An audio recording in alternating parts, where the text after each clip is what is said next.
From 1954 until 1970, the Olivetti Typewriter Showcase drew in passers-by with Latera 22 typewriter bolted to the sidewalk outside of their sleek, modern showroom. Located at 548 Fifth Avenue, the showroom was designed to reflect the aesthetic brand of the C. Olivetti & Company Limited, an Italian manufacturer of typewriters and business machines.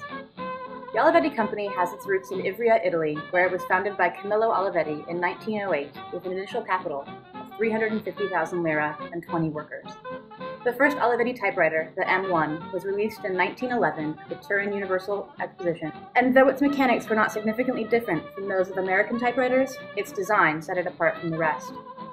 Over the coming years, the aesthetic of the Olivetti Company continued to grow into renown, largely due to the influence of Camillo's son, Adriano.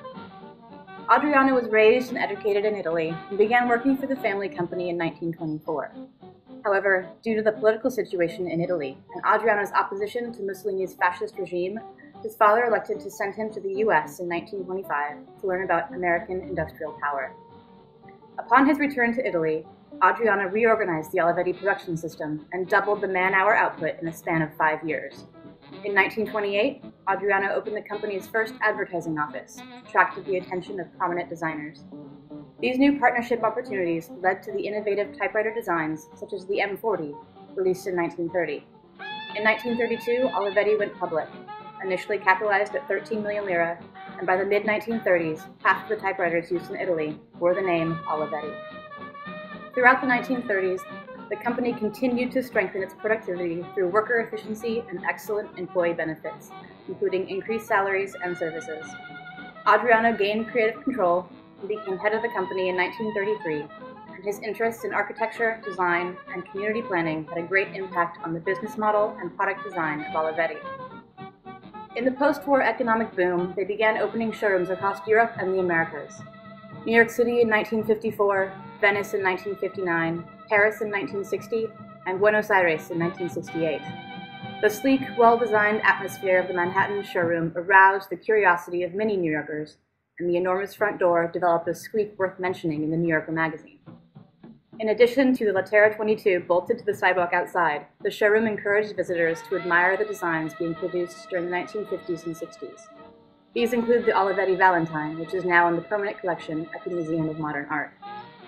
It was the 1950s and business was booming. From 1950 to 60, exports rose 7 times for Olivetti typewriters and 23 times for their calculating machines.